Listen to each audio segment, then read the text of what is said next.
How are affairs so different than any other new relationship?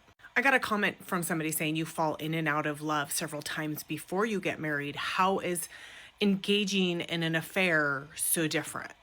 The neuroscience of affairs is that you actually have an increased amount of dopamine. It's not the same as the infatuation of a brand new affair.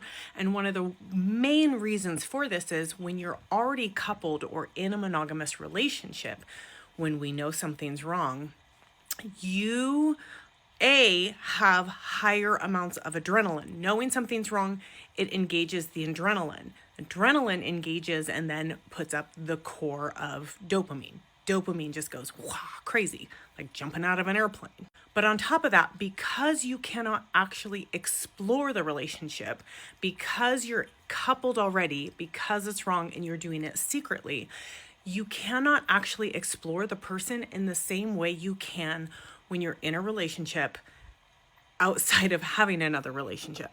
This is what leads to terms like affair fog, and what that is actually a form of limerence.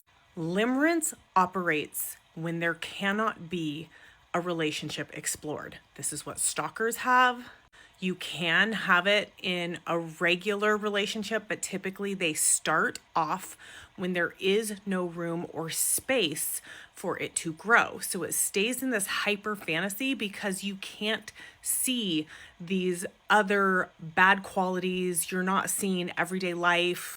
And because you're struggling so much with your core self, like what's wrong with it and trying to do the right thing and then not trying to do the right thing, you're not actually paying attention to red flags of the person, which in a normal relationship, you start to see these things, you get the ick, and then you break up. You don't have that in affairs.